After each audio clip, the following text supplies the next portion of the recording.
Good morning students. मैं doctor Rupam Kumari, department of history, Nirmala College से।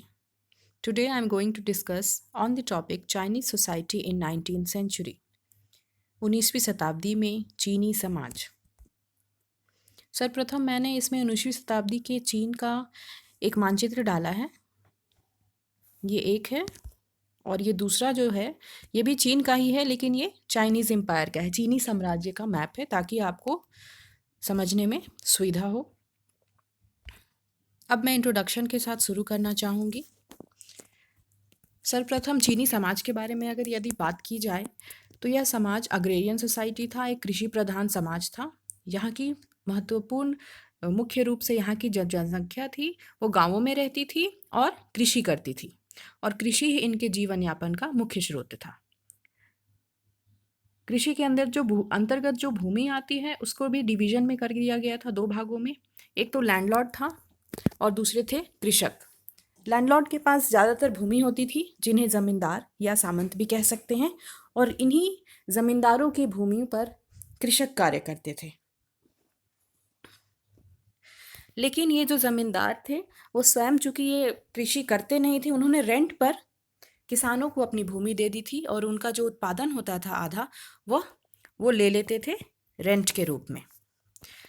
यह समाज बहुत ही अच्छे से चल रहा था, जो चीन का समाज था बहुत ही स्मूथली चल रहा था, जब तक कि यूरोप में औद्योगिक क्रांति नहीं हुई थी। 19वीं शताब्दी में यूरोप में औद्योगिक क्रांति होती है और उसके बाद अन्य देशों का प्रवेश जो है वो चीन में होता है, और यहीं से प्रॉब्लम्स शुरू होती है चीन में।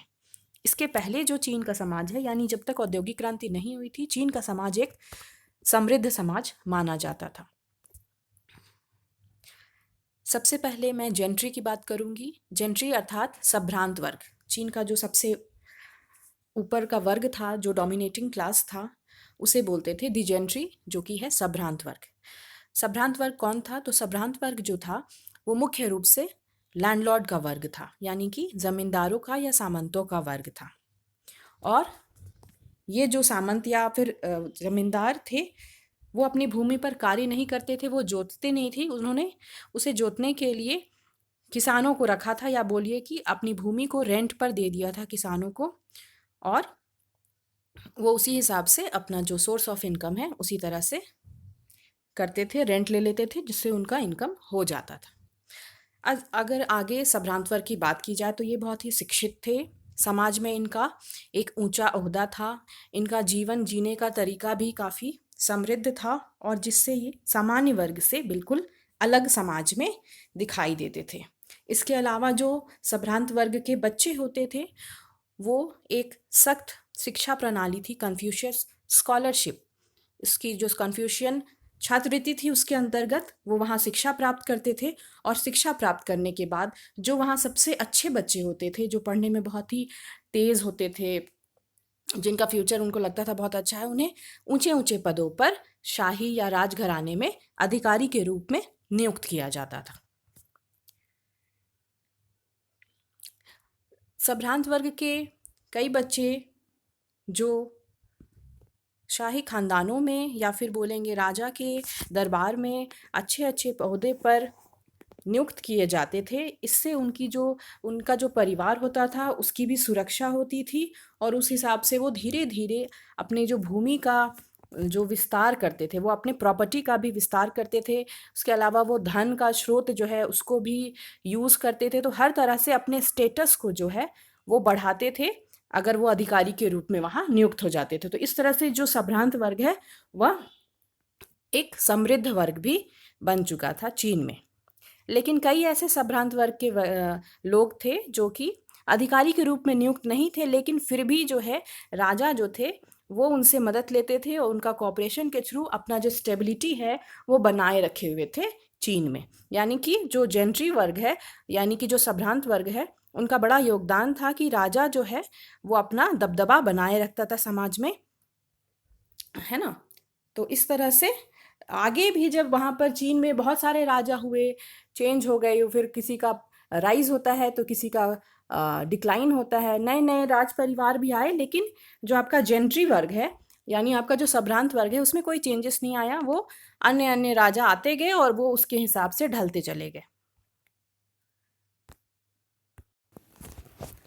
संभ्रांत वर्ग के अतिरिक्त अधिकारी तंत्र समाज में बहुत महत्वपूर्ण था और राजा का जो मुख्य कार्य होता था वो आधारशिला के रूप में पारंपरिक रूप से यहाँ पर जो था एक अधिकारी तंत्र था और वो बहुत ही अच्छे से चीन का जो साम्राज्य है उसको चलाने में मदद कर रहा था।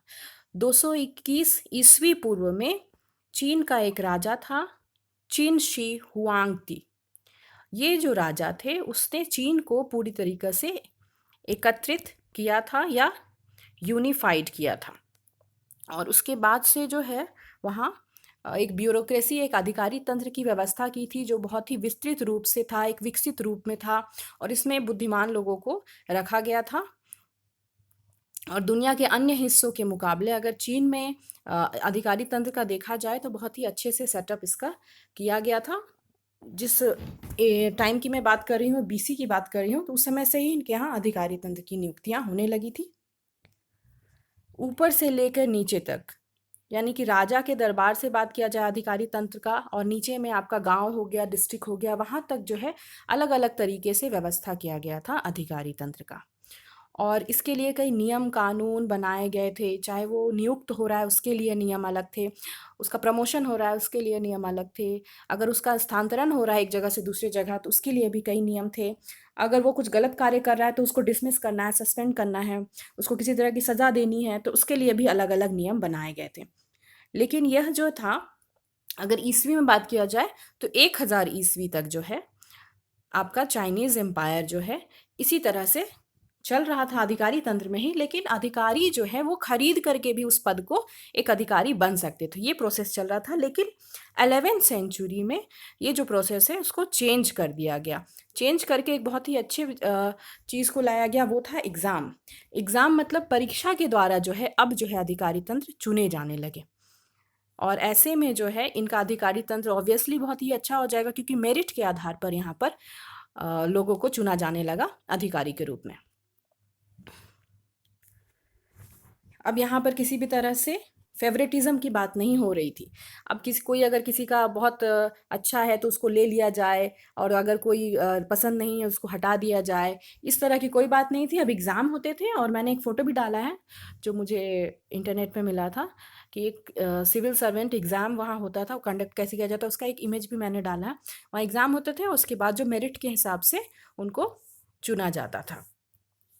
लेकिन 19वीं शताब्दी में चूँकि हम लोग को उसी टाइम पीरियड का पढ़ना है तो धीरे धीरे बहुत सारा कॉम्प्लिकेशंस आने लगा। चूँकि ब्यूरोक्रेसी बहुत अच्छी थी लेकिन वो 11वीं सेंचुरी से काम कर रही है या 221 से वो धीरे धीरे, अगर चाइना जो है यूनिफाइड हुआ तो वो टाइम के लिए वो ठीक था। लेकिन धीरे धीरे जब 19वीं सेंचुरी आता है तो इसी अधिकारी तंत्र में भी बहुत सारा कॉम्प्लिकेशन आने लगता है क्योंकि जो अधिकारी जिस तरह से कार्य कर रहे थे उनका एक तरीका था और धीरे धीरे जिस तरह से बदलाव आ रहे थे वो उसमें सेट नहीं कर पा रहे थे और अपने ही जो उनका जो अपना जो एरिया था काम करने का उसी में वो कैद होकर रह जा रहे थे और आगे नहीं बढ़ पा रहे थे।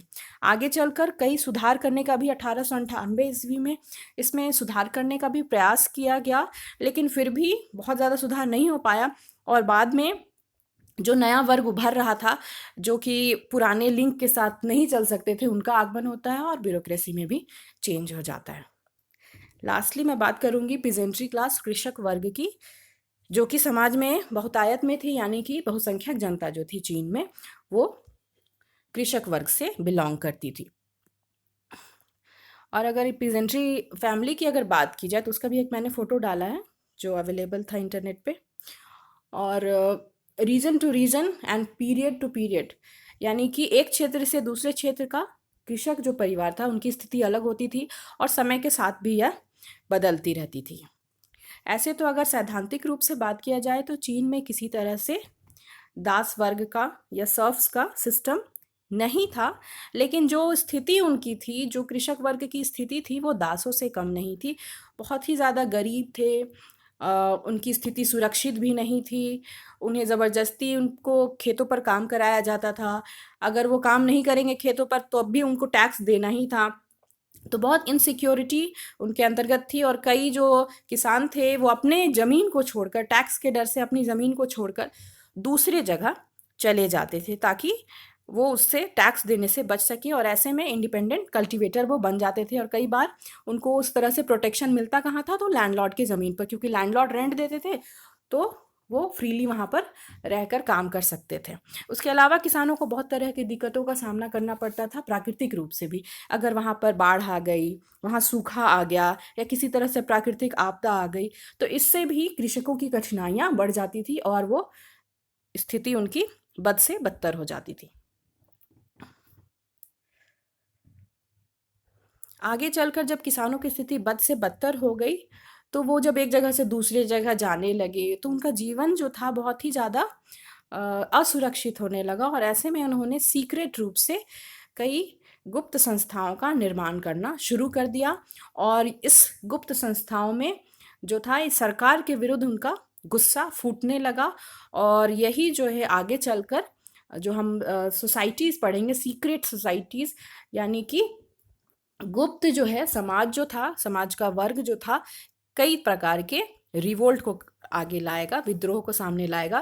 कृषक विद्रोह के रूप में यह सामने आएगा। कई विद्रोह होंगे और यह जो है किसानों के द्वारा किया जाता है। और यह किसान वर्ग आगे चलकर बहुत ही बड़ी भूमिका निभाएगा 1911 की क्रांति में भी, और भूमि सुधार भी लाया जाएगा चीन में इसके बाद।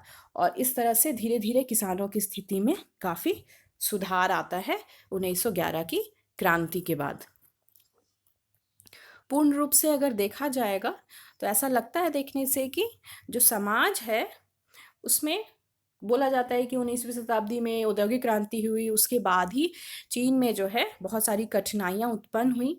लेकिन पूरे रूप से इसको अगर समझा जाएगा तो हमें ये लगता है कि चीन में भी बहुत सारी चीज़ें जो थी वो पुरानी हो गई थी, और पुरानी होने के चलते धीरे धीरे जो है वो नए तरीकों में एडजस्ट नहीं कर पाई। इसलिए वहाँ का समाज भी विद्रोह करने लगा, वहाँ पर क्रांति आने लगी और नई नई चीज़ों को अपनाने के लिए दबाव बनाया जाने लगा। और मेनली इस तरह से जो चीन का समाज था उसमें धीरे धीरे बदलाव लाने की ज़रूरत महसूस हो गई, और उसी के चलते यहाँ पर कई क्रांतियाँ हुई। और इसी के साथ मैं आज ये समाप्त करती हूँ। Thank you.